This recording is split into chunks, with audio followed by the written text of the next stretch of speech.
Hello दोस्तों, SK electronics में आपका स्वागत है। दोस्तों कैसे हैं आप सभी? आई होप आप बहुत अच्छे होंगे।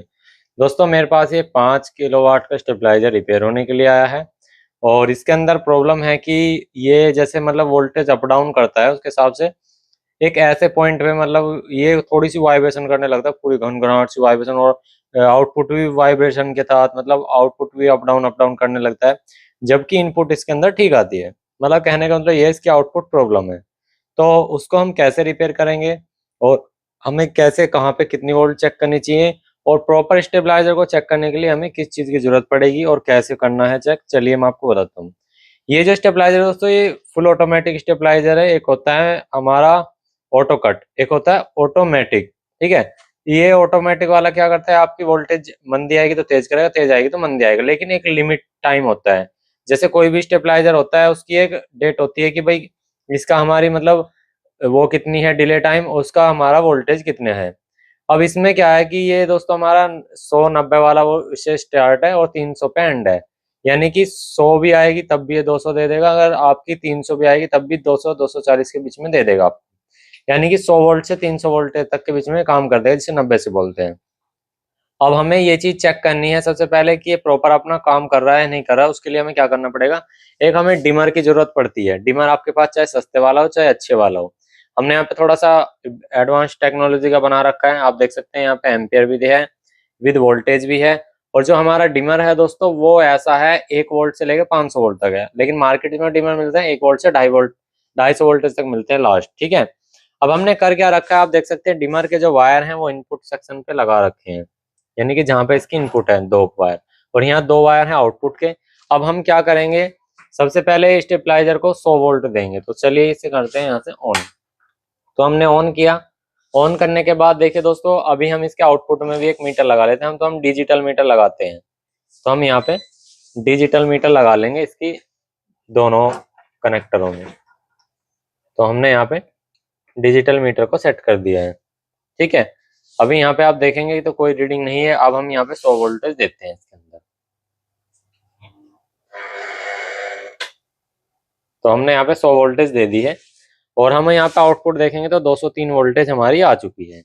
अब हम यहाँ पे वोल्टेज धीरे धीरे देने की कोशिश करते हैं और इसकी देखते हैं आउटपुट क्या रहती है। तो चलिए अभी आपको दोनों मीटर में देखना है, यहाँ पे भी देखना है और वहां पर भी देखना है। तो चलिए धीरे धीरे यहाँ पे वोल्टेज बढ़ाते हैं। ये है टेस्टिंग मेथड। तो यहाँ पे देखिए पहला स्टेप इसने बहुत अच्छे से किया, 240 के बाद आ गए तो वापसी में 208 पे आ गया। ठीक है, दूसरा स्टेप धीरे धीरे बढ़ाएंगे। 240 से ऊपर जाना गलत है, 45 भी हो जाए जब भी चल जाएगा। देखिए 47 हो गया, 49, 52। ये देखिए ये गलत है। ये चीज भी ठीक करेंगे। ये चीज कहाँ से ठीक करनी है, देखिए अब क्या है इसने ठीक 260-62 के आसपास है। इतने में अप्लायंसेस खराब हो जाते हैं, ये भी गलत है। ठीक है, दूसरा स्टेप भी खराब है। अब तीसरा और देखते हैं भाई। ये देखो ये प्रॉब्लम है। ये देखिए आवाज करने लगा है कटर कटर। ये देखिए ये प्रॉब्लम है इसके अंदर। मैं माइक दिखा देता हूँ। ये देखो अब कहीं ना कहीं एक टाइम पे ऐसा आ जाता है, ये ठीक हो जाता है, उसके बाद में cutter cutter cutter cutter cutter cutter करने लगता है। अब ये चीज कैसे ठीक होगी, अभी आपने देखा ना जो पहली प्रॉब्लम थी। देखो पहले एक स्टेप वापसी ले जाता हूँ मैं। देखो अभी तो इसने देखो ये चीज भी गलत कर रहा है। ये देखो यहाँ पे 114 वोल्ट है और वहां पे 96 जा रही है। तो कहीं ना कहीं इसकी रिले में भी कोई ना कोई फॉल्ट है। अब वो फॉल्ट कैसे है चेक करेंगे। देखो अब ये काम नहीं कर रहा है। देखो ये देखो 152 दे रहा है। ये देखो अब पूरा बंद कर दिया दोबारा। ये देखो ये देखो इस तरह का साउंड कर रहा है। ये देखो, तो ये चीजें हमें ठीक करनी है, इसकी कैसे करनी है वो चीज देखेंगे। ये देखो अब चलिए दोस्तों इस चीजों को ठीक करते हैं। मैं ये बताता हूँ आपको फॉल्ट बनता कहाँ से है। देखिए दोस्तों सबसे पहले तो आपको ये जो आपकी बोर्ड है, ये वाला बोर्ड, ये इसका फुल कंट्रोलर बोर्ड है। थोड़ा सा इसको हम पहले थोड़ा सा हल्का सा साफ कर लेंगे, बस जो हमें नू लगे कि क्या कंपोनेंट क्या है। अब इसमें क्या है दोस्तों, ये जो 2 वायर आए हुए होते हैं, ये हमारी जो ट्रांसफार्मर इसी की वाइंडिंग्स आए हुए होते हैं। ये हमारे दोस्तों 0-24 वोल्ट के होते हैं। अब 0-24 वोल्ट डिपेंड करता है आपकी कितनी वोल्टेज पे कैसे काम कर रहा है स्टेबलाइजर। ये वैसे 0-24 के होते हैं। उसके बाद क्या होता है, इनका सारी रिले का जो यहाँ पे 4 रिले लगी हुई हैं, इनका एक ग्राउंड पॉइंट होता है। उसके बाद रिले 1, रिले 2, रिले 3, रिले 4, ये हमारी लास्ट वाली टाइमर रिले होती है। बाकी जो 3 रिले हैं ये स्टेप की रिले होती है। अब हमें यही चीज चेक करनी है, क्या हमारी 024 ठीक आ रही है। अगर 024 ठीक है तो उसके बाद जो हमारा ये मेन कैपेसिटर है ये वीक तो नहीं होगा, क्योंकि दोस्तों अगर ये वीक है तो हमारे रिले पे वोल्टेज थोड़ी रुक करके जाएगी और इस तरह की जो प्रॉब्लम है वो करेगी। तो अब यहाँ से हम ये वायर हटा लेते हैं और हम पहले तो देखते हैं जो ट्रांसफार्मर से वोल्टेज आए थे, हम थोड़ा सा वोल्टेज बढ़ा लेते हैं। देखो ज्यादा दिक्कत कर रहा है ये, तो यहाँ पे हम पहले तो वोल्टेज चेक करते हैं। तो 18 आ रही है, आप देख सकते हैं यहाँ पे 18, देखिए ये देखिए 18, यहाँ पे देखिए सही से दिखाता हूँ, थोड़ा सा मैं सही तरीके से लगाता हूँ इसकी पिनों को। ये देखो 18.77 के आसपास जा रही है। चलो इतना चल जाएगा, क्योंकि ये जब 18 जाएगा, जब ये दोस्तों 24-25 वोल्ट देगा, जब हमारी रिले ऑन हो जाएगी, क्योंकि प्रॉपर 25 वोल्ट की होती है। अब ये जो कैपेसिटर है ना, आप इसे चेंज करो या मत करो, पर लेकिन जितनी बार भी आपके पास स्टेबलाइजर इस कंडीशन में आए ना, जिस कंडीशन में अब है ये, उतनी बार आपको ये कैपेसिटर जरूर चेंज करना है, क्योंकि इसकी कैपेसिटेंस की वैल्यू खराब हो जाती है। हालांकि इस पे वोल्टेज हमारी अप्रोक्स ठीक होंगी, 24-25 वोल्टेज होनी चाहिए, लेकिन इसका जो कैपेसिटेंस है वो वीक हो जाता है बहुत ज्यादा। तो मैं यहाँ पे देखिए अभी आपको दिखा भी देता हूँ, इस पे दिखा देता हूँ। ये देखिए, ये देखो ये गलत है। देखो 15 ही वोल्टेज आ रहे हैं, 15 पॉइंट कुछ वोल्टेज, ठीक है, ये गलत है। जब तक इस पे दोस्तों 24 वोल्ट के आसपास भी, मतलब जितने ट्रांसफार्मर आ रहे हैं इतने तो होने चाहिए, जब तक वो वोल्टेज नहीं होंगे तो दोस्तों सीधी सी बात है, जो हमारा ये कैपेसिटर है ना, जब तक वो वोल्टेज पूरी नहीं बनाएगा जब तक दिक्कत आएगी। ये देखिए, तो हम क्या है, सबसे पहले तो ये कैपेसिटर ही चेंज करेंगे इसका। उसके लिए हम स्टेबलाइजर कर लेते हैं बंद। अगर थोड़ी बहुत वोल्टेज इंक्रीज होती है तो हमें ठीक है, उसके बाद में देखेंगे। ये होनी बहुत जरूरी है, नहीं होती है तो फिर एक रेजिस्टेंस है वो चेंज करेंगे। हमने निकाल दिया है।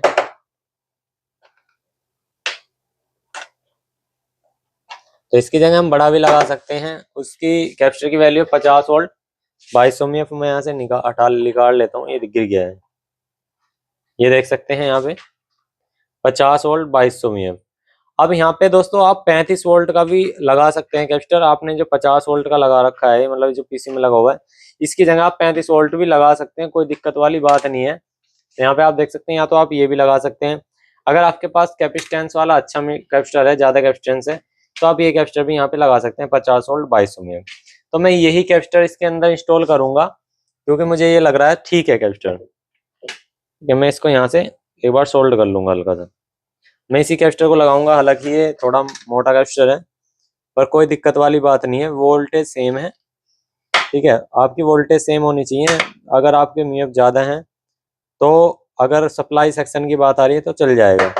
अगर दोस्तों आपकी बात है उसकी कहीं ऑडियो सिग्नल वगैरह की, तो वहां पे आप ना लगाएं, ये चीज आपको याद रखनी है। तो ट्राई करते हैं, सबसे पहले तो इसमें एडजस्टमेंट ही हो जाए। तो एडजस्टमेंट तो हम कर देंगे, ठीक है, एडजस्टमेंट तो हो गया है। तो अब इसकी यहाँ पे एक बार सोल्डिंग कर देंगे, क्योंकि यहाँ पे थोड़ी वोल्टेज एक्स्ट्रा आनी जरूरी है।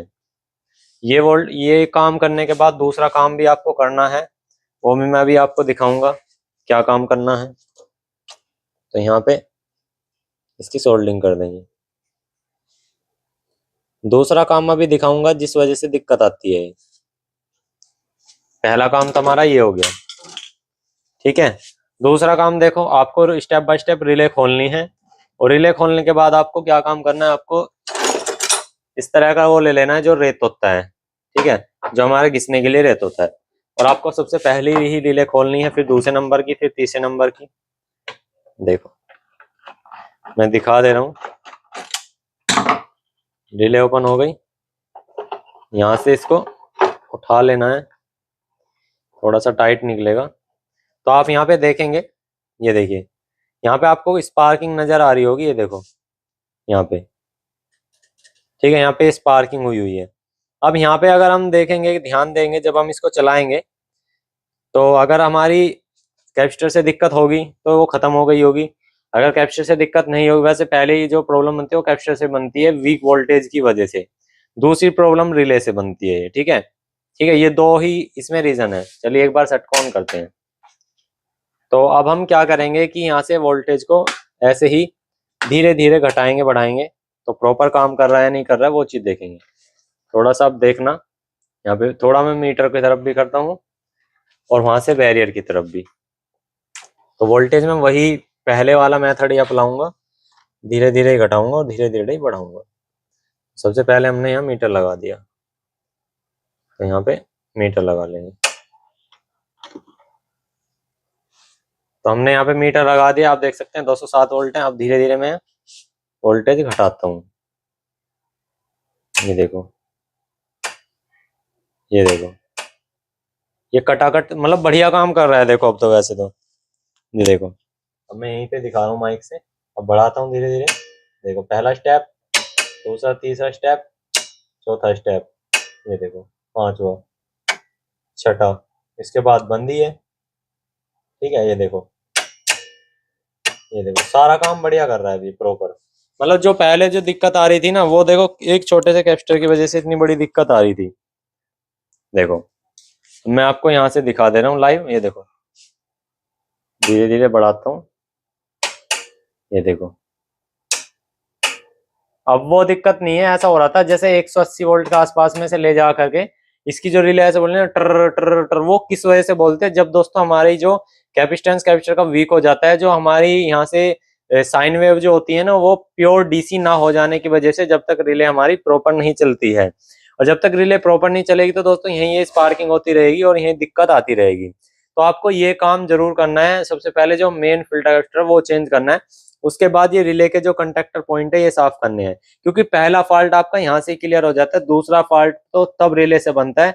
कॉन्टेक्टर पिन दोस्तों स्पार्क होना मतलब गंदे होना, तो आप इन रेत से स्प्रिंग को हटा करके साफ कर सकते हो, वो ठीक हो जाता है।